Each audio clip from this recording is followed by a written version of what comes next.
Hey there, Boots Owen here. I'm out the front of my house and it's a busy road, so there's traffic noise, but hopefully the microphone will eliminate some of that. I'm in the middle of putting in a ground mount solar or semi-ground mount solar unit. 5 panels, 2 or 5 are in. I've already got my wall mounted and fence mounted semi-ground mount over here. These 4 are on a string on their own. There's more up there on the side of the house, there's more in behind here, and there's my solar carport just in the distance behind there.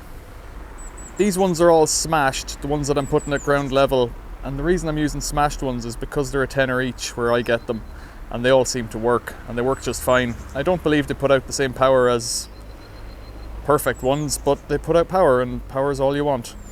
So I'll show you some more details now about how I've built the frame here.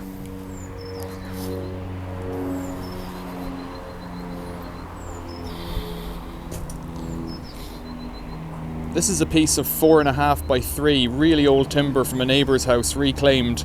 It's held into the wall with 2 screws, that's it.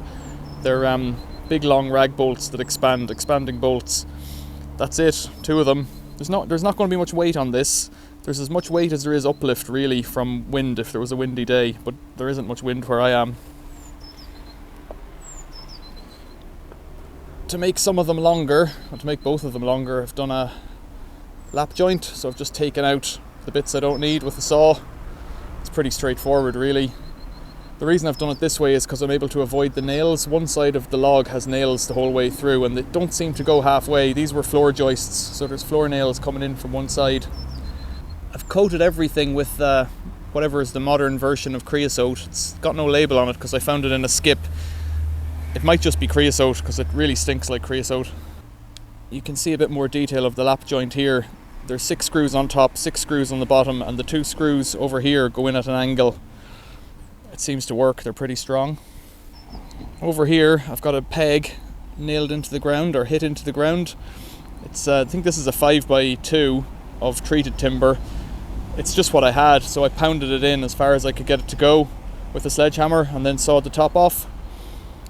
I've put in a rafter, if you want to call it that, like this. It's more of a spacer just to give rigidity between the two so that you're not relying on the panels to hold the thing together. So I've put in 3 of those, one there and one hidden, you'll see underneath in a moment. The gas bottle is probably going to be a permanent fixture. I haven't got a leg there yet. I want to see where the last panel comes to. I've purposely made it a bit longer. I'm not sure if I'll get a 6th panel in at another date. I've got 7 panels, but I think 5 will fit. So we'll see how it comes together. I've also put some DPC down on top. I don't really think I need to do that, but I've done it anyway. Most of the rain will be deflected off the panels, so I don't really know if I need that DPC. You might notice that there's this huge void down around the house here. It goes down about 1/2 meter below the gravel at the bottom. Whenever we got this house, there was clay up to the level of that vent and flower beds. And it made the cellar really, really damp. There was no damp proofing or anything. So I dug right down to the level of the foundation and put in some drainage all around and just kept the ground away from the house, and the cellar dried out, and it's quite a comfortable room down there with no waterproofing at all. But that explains why it's so deep down all around. These solar panels then will give an extra layer of waterproofing. I've put patio slabs to deflect any rainwater just off the bottom of the house. I don't know what good they do, but having these solar panels should pull a load of rainwater away, you know, another 5 square meters or more off to the front of the house. These solar panels over here are mounted very, very simply. There's a piece of wood screwed to the fence. The panels rest on that, and they're held on with these polycarbonate roofing clips that only just hold them on. But they haven't gone anywhere in, I don't know, all winter anyways. They're screwed through with big long screws and nothing more. But I'm using a different system on this one here. Over here I've done something similar. I've cut a notch into the timber that it rests on. You can just about see that. And then I've just used the little clips that I have to screw it on and hold it in place. And further up I made my own clips out of a bit of aluminium and a stainless steel screw. It's all very rudimentary.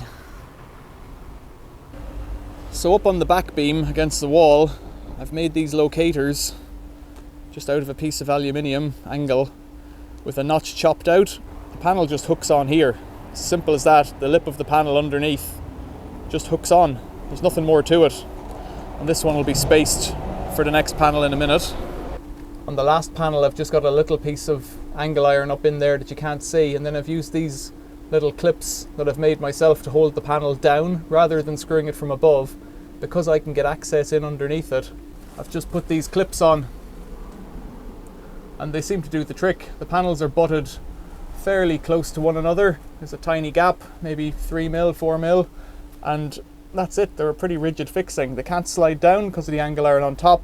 They can't rise up because of these clips. And they're top and bottom. So I've made 20 clips for 5 panels, and the cleats above. There's no other cleats on the bottom, it just rests on them and is held down by those clips. That peg's hammered into the ground. That one's hammered into the ground as well. It's all quite simple. The gas bottle I'm going to have to deal with somehow. There's a lot of bees down here, but I think they've woken up from hibernation today. Don't know if you can see them buzzing around. They don't like to stay still, but they don't seem to care if I'm here or not. So I've just screwed the next one on. It's the width of a panel center to center.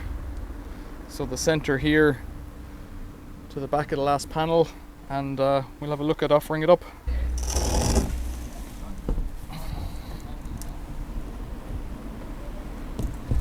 So get one side on. That's it, it just sits down or up. Right, let's see if I can do this with one hand. I've got a panel lined up ready to go. I've got the end clip on and this clip in place, and I can probably do it with one hand because there's this piece of wood here. Even if there wasn't, actually, the way it's resting on that right now, so I probably can. Let's pull it up, up, and hook it over there. That's up, and then it should slide. And then it should slide back down and be locked in, and I just have to give it a kick at the bottom.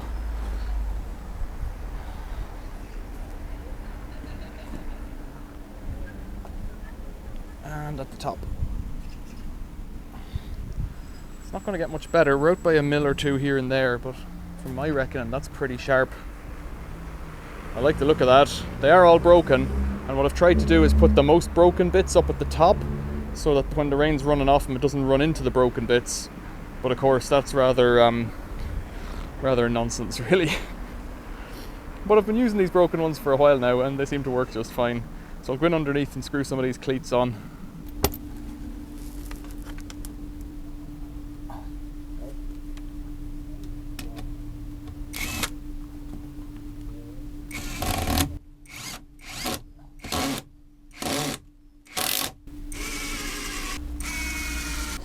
So I've got one of the legs wired up, and I'll just show you how I do this, because other people might disagree with it. This is 6mm solar cable. It's a bit I have left over. I'm getting this job done with all the leftover bits from other jobs and stuff like that. So I bought a 100-meter roll of this a couple of years ago, and it's about 60 quid or something at the time, which is good. No, it was probably more because it's 6mm. So I'm just cutting off the end, two insulations for the solar cable. Cut them off, and then I get this one. I need a small one, which is the positive plug, but that really doesn't mean much until you're back at the inverter, which will be in a second. Slide the tail over there and the gland, then the small one takes the bigger of the two size inserts. So get that, drop the cable in, push it in there. I do it with the needle nose pliers, fold it up like that, fold the other side over like that, then with the cutty bit, very carefully give it a squeeze, but don't cut it. Now you can put a drop of solder on it if you're that kind of person. Has that one got one in it already? No, it doesn't. It has a metal, you won't see it, there's a metal ring in there that grips onto those little clips there. So small to big, push that in and it goes click, fit the gland in, and tighten it up. And then I'm ready to push this through the wall to the inverter. We'll check the polarity and get it rocking, get that good and tight. Right, so here's the installation on the inside. Very straightforward. Got a Sag inverter which has been through the wars, but it was working the last time I used it. It's a 4 kilowatt inverter, I think. So 125 volts, and I think I measured this at 170 or thereabouts, so this should be okay. So it's a 4500 watt peak inverter. It should be running way under that. There's 5 panels. The panels are 420 watts each, so that makes it 2.1 kilowatts. I have it wired inside on a plug, grey wire. Shouldn't really use twin and earth on where a flex would be appropriate, but that's the way it is. So I've just got it on a plug to a ring in the house. I might install it separately or more permanently to a fuse board, but I'll see if it works first, and this is going to be how I'm doing it in this video. I've pulled the 2 wires through that piece of ductwork there, that air vent. The solar's from outside, and you can see just outside the window there, that's where they are. They're just outside the house. So I've identified positive and negative. I'll give you a clue with that red tape, and then I've put them on to the appropriate sockets beneath. And the reason I've used this inverter is because it has its own DC isolator. So we're live on AC over there. Let's clunk that on DC, see if we get any lights on. Fingers crossed. Anybody? There's a yellow light. Power. Sun Uno, 182 seconds. This is an old one, so it'll take 3 minutes to warm up. You can hear relays clicking.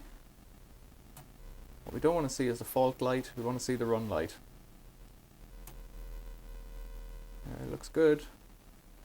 435, 450 watts.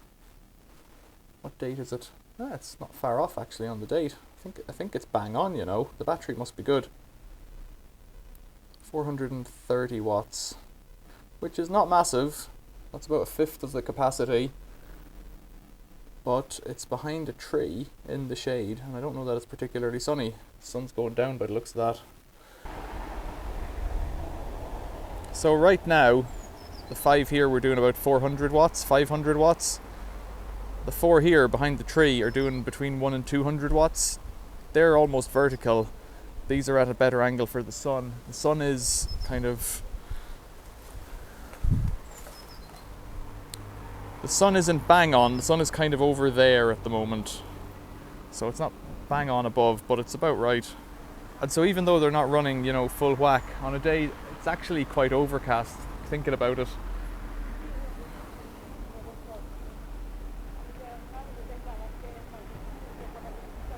Like the camera can see the sun, but it's not blinding there, it's behind cloud.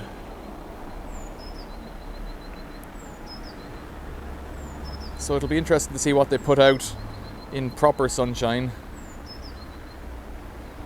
The other thing is they're obscured by this birch tree and soon to be some more sycamore trees. So, you know, I'm not exactly giving them the best chance in the world to get going. I thought that these ones might be obscured, but the way the sun lies at this time of year, they don't. And I think in winter time, these will still put out more than what I lose off of this, maybe. Especially given that these 4 on a string are behind a tree and use dissimilar panels. It's very trafficy out here. So there we have it, 5 more solar panels wired in. Questions or comments, leave them below. Thanks for watching. See you later.